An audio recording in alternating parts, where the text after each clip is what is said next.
This time on Monkey Life, there's concern for Siamang gibbon Sasak. You've got to suspect something fairly serious, but you just can't pin it down yet.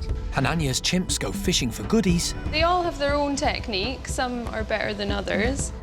And woolly monkey Julio comes of age. He's really ready to set up his own territory and potentially branch out from Lavar.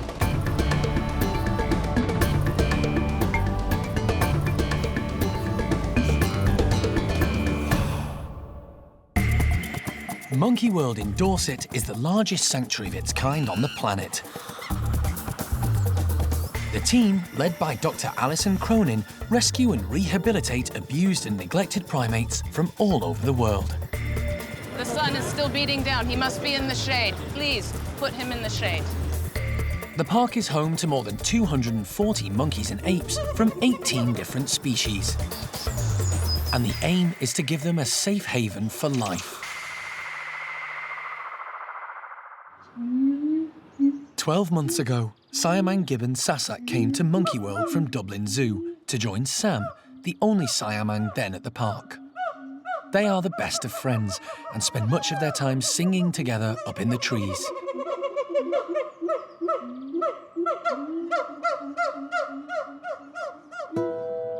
When Sasak arrived, Sam had been desperately in need of a companion. He'd lost his devoted mate, Sage, who'd developed complications and died after swallowing a peach stone. Siamangs normally mate for life, and Sam was devastated. But the company of his young son, Onion, kept him going, and they spent all their time together. Then tragedy struck again, when Onion became unwell. He's attached to the abdominal wall down there. He was diagnosed with a massive, inoperable tumour. This looks bad, Alison. That's all right. Yeah, I'm very sorry.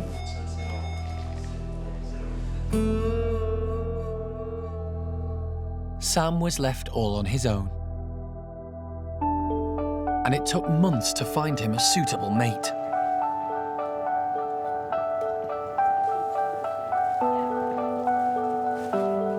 But as soon as Sasak was introduced to Sam, there was no doubt that the two gibbons would bond.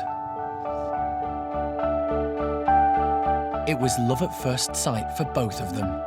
And within days, there were Siamangs singing at the park again.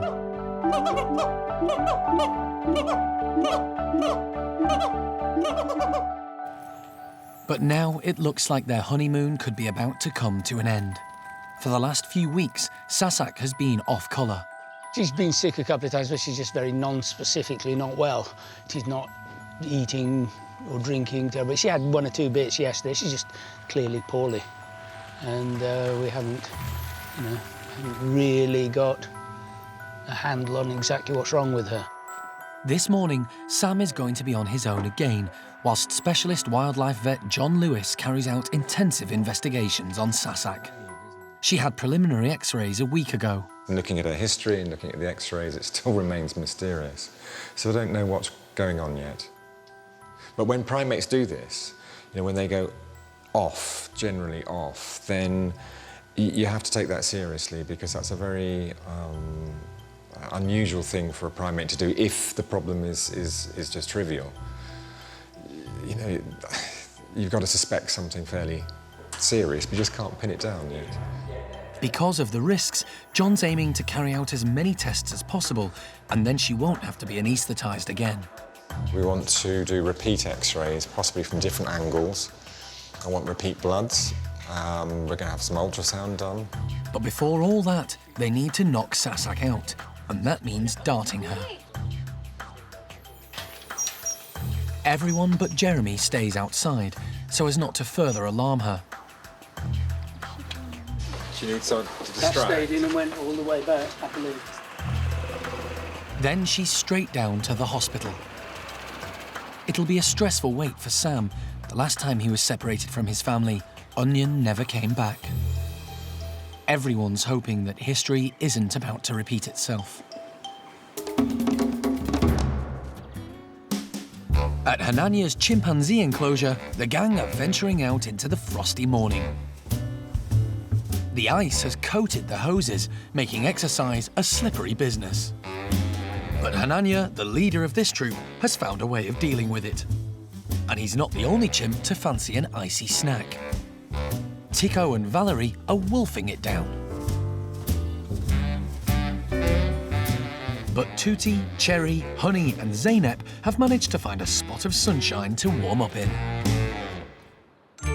Meanwhile, indoors, the primate care staff are preparing a treat for them all. This morning, we made up this big mixture. There was lots of kind of Weetabix, bananas, honey, oats, some plums, kind of make it into this gloopy mixture. The chimp's delicacy was added to their huge replica termite mound. And now Lynn is putting out the utensils for the chimps to forage with. So then they use their sticks, break them up, and fish around in the holes and pull out the stick, and then it all sticks to the stick, and that's how they get out the goodies. It's one of the chimps' favourite treats, and they're making it pretty obvious they want to get started. There are no termites in the Monkey World mound, but Hananya's group are eager to get stuck in and see what treasures they can find. The high rankers get first pick. Peggy's the oldest in the group, and she's already perfected her skills. They all have their own technique. Some are better than others. What most of them do is just stick a nice straight stick in.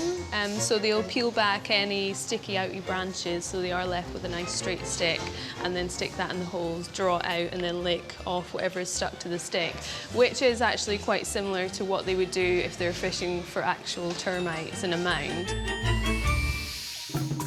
In the wild, chimpanzees have learned how to use twigs and blades of grass as tools so that they can get at the termites that live inside their huge mounds of earth without getting bitten.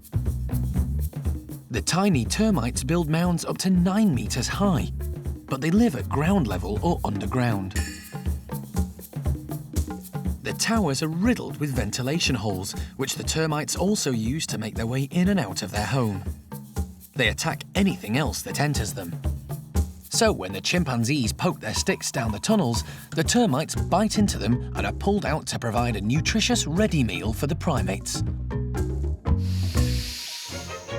The actual best technique that I've seen is when some of them stick in sticks still with little bits of branches sticking out. Arthur's worked out that 2 sticks are better than 1. It's all getting caught in between the sticks, so he's getting quite a lot more stuff out than the others. So yeah, he's doing really well today. With all the excitement, Johnny can't resist stamping her authority. Sometimes that happens because there's not one hole for each chimp, obviously, so some of them do monopolise it. Once the high rankers have filled their bellies, the less dominant members of the group get a chance to fish for some treats. Kiki, the newest and youngest member of the group, has just been looking for her chance to tuck in. Before coming to the park, Kiki had spent 8 years in solitary confinement in a cage by the side of a road in Beirut. She soon settled into this social group, but it's unlikely she's ever tried fishing for food before. She did wait until everyone had dispersed.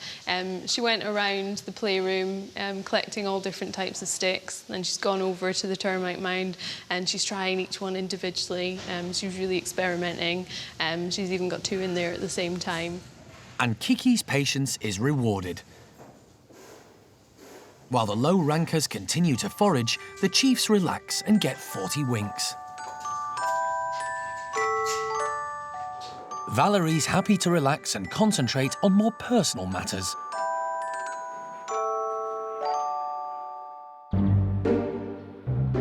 At the Squirrel Monkey House, there have been major changes following the arrival of Charlie.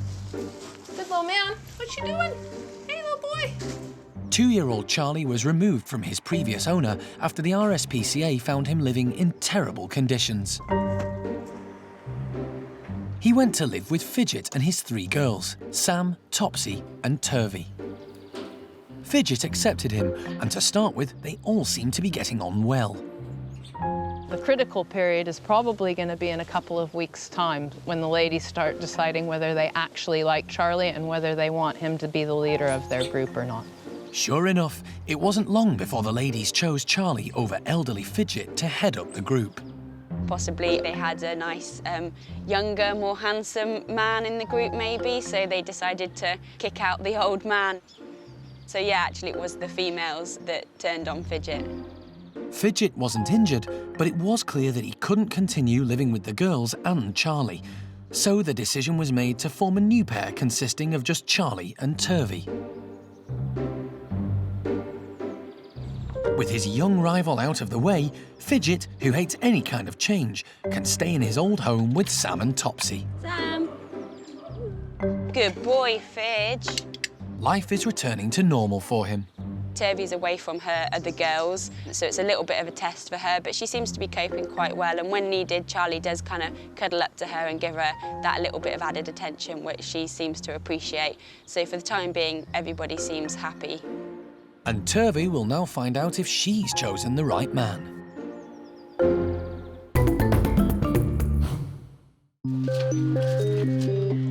It's an anxious day for the Siamang Gibbon team. Sam's mate Sasak has been under the weather, and today she's being taken down to the hospital for extensive health checks to see if they can get to the bottom of her mystery illness. Yeah, we'll just get a set up, actually. In either video or TV. Look at that tongue. The less time Sasak is under anaesthetic, the better. Clippers, please. Just oxygen for now. OK, so that's everybody out. Vet David Harding is taking the x-rays. The team are hoping they'll give a clue as to what's wrong with Sasak.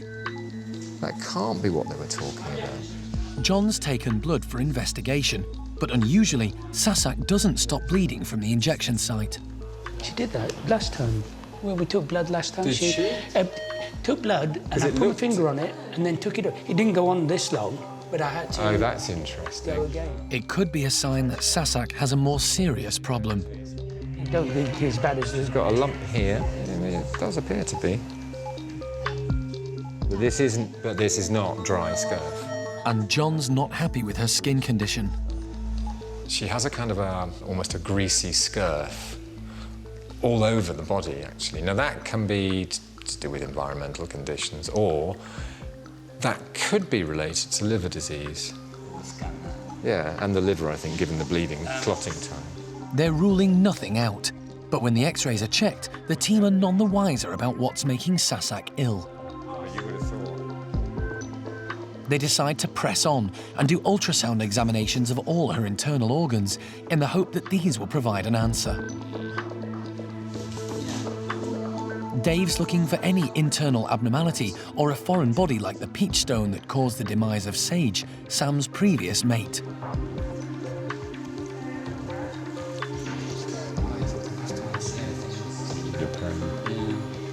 Thing should be... Where's the wing of the ear limb? It should be here. But there's nothing to explain Sasak's symptoms. If that was a big impaction, then you should be able to feel it. So far, the reason for Sasak's illness remains a mystery. Weigh her and then wake her up. Weigh her. Where's the scale?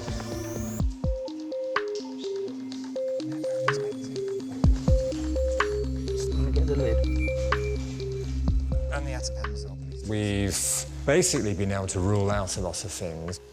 She's a little bit dehydrated, and that will correct itself over the next 12 hours. Now we've given her fluids. She does have a very scurfy skin, which might be a red herring, but we have to add together all the various symptoms we have. The scans of the liver and the kidney and so on suggest they're normal, in structure at least. Worryingly, they still haven't been able to pinpoint what's making Sasak sick. She'll need time on her own to come round before she can return to Sam, who's had a lonely day without her.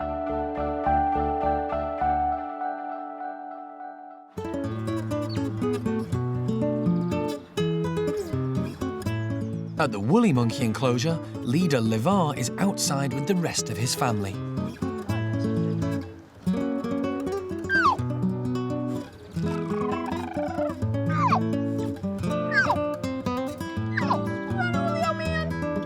One of the group, Julio, is happy to interrupt his game and greet Alison, who is his first foster mum. Shall we come over this side. Let's get better for him. Look at you. Isn't he fantastic? It's Julio. My little boy's grown up into an absolutely spectacular man. Julio's lucky to be here after his difficult start in life in 2006. Alison first saw him the morning after he was born. Kuna, his mother, had given birth. She didn't have hold of the baby, but his dad, Bueno, did. And you think, oh no, that's not gonna be a good situation, and will the male have looked after him, or will he be injured? Bueno was sitting there wide-eyed, looking like he wasn't sure what to do. Bueno had kept Julio warm and alive, but he needed to be back with his mum. It was like just no way. She even sort of, I remember, leaned over, and it looked like she was gonna be biting it to pull it off. Hey, get in there, get in, hey! Grab the monkey, grab the monkey, grab the monkey. Grab it. Is the baby safe? Is the baby okay, Alison? I believe so. We've got toes, fingers. I don't see any blood. Julio became the first woolly monkey to be hand-reared at the park, but it was touch and go. So, yeah, a little bit nervous, but then he was so tiny. What's the weight? 313. And when I got him home and started trying to feed him on human baby milk, the brand that we had chosen at that point in time really didn't agree with him, so he had raging diarrhea as well. And, you know, I worked very hard to sort of try and keep his fluids up and to keep him going, but at the end of the first week, it was looking pretty bad. With help from the local premature baby unit, Julio eventually turned the corner. As soon as I offered him that different brand of milk, it was like watering a limp flower. His eyes opened up and he started looking around, and clearly his body was able to absorb the nutrition. Such a tiny baby also presented other problems. And I also found out from the key to a vast improvement in life was the specially made premature baby unit nappies, which I could cut a hole into to keep all of his feces and urine under control, because before that I couldn't find anything small enough. God, you smell. Yes, you stink. Months of nappy changing followed, a wrigglier business than with a human baby.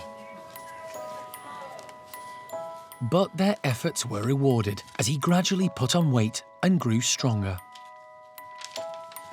No eating paper. By 6 months old, he was fully integrated into Lavar's group, where he continued to thrive. And today, he's a big, handsome grown-up. Still has a little bit of filling out and growing to do to look quite as magnificent as Lavar here. But you can see he's already got that really strong, heavy brow ridge. The shoulder muscles have really come on. The base of his tail is just massive and strong. He's got very big, oily chest, so it means that he's going around scent marking and rubbing his chest and making sure that his scent is distributed around the enclosure. Julio has almost reached full maturity, but the group already has its boss. Luckily, Lavar here is just a really nice dominant male in showing him the way, because otherwise there could be trouble. Julio will soon be ready to take on leadership of his own group, and he could have an important part to play in the European breeding program. There's less than 50 woolly monkeys left in captivity in the world population now, so they're facing extinction both in the wild as well as in captivity, and it's just a real great shame. So, you know, really we would prefer to be having loads of little girls, because little girls can have the next generation and move on. But, you know, it's also important that we have good, strong males that have grown up in a multi-male society. Lavar has been a very good role model for Julio, who now has the stature and skills to become a dominant male. Now, I also notice whenever I go past a whole lot more, he's up in the trees displaying. So he's letting everybody know that he's coming into his own. Makes us really very proud, because usually an individual that is hand-reared would not have the full behavioral repertoire required to be the dominant breeding male of a group. But Julio ticks all of those boxes, and he's beautiful to boot. So as much as it perhaps will break my heart, I'm quite highly motivated to try and find him a place that he can go to where he can have his own group of ladies, because I think he'll just be brilliant.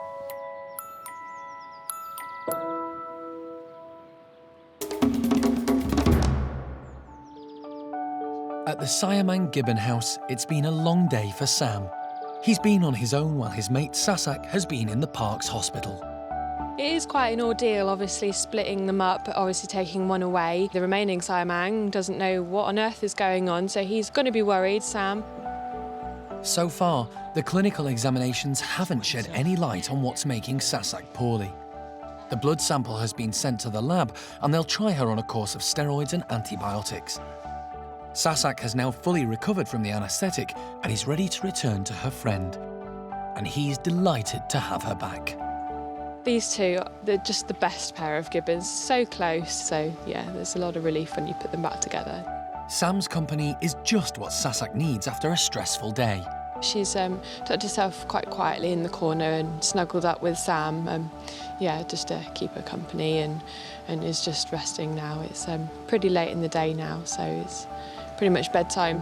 Hopefully she'll feel better after a good night's sleep, but they must wait for the test results to see what the future holds for this faithful couple.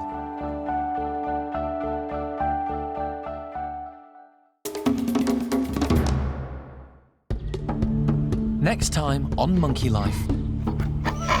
A new species for the park, but it doesn't go all according to plan. Actually just angry more than anything. And a lesson in table manners from O'Sheen. She knows much more than the kids do, and they are kind of watching and learning.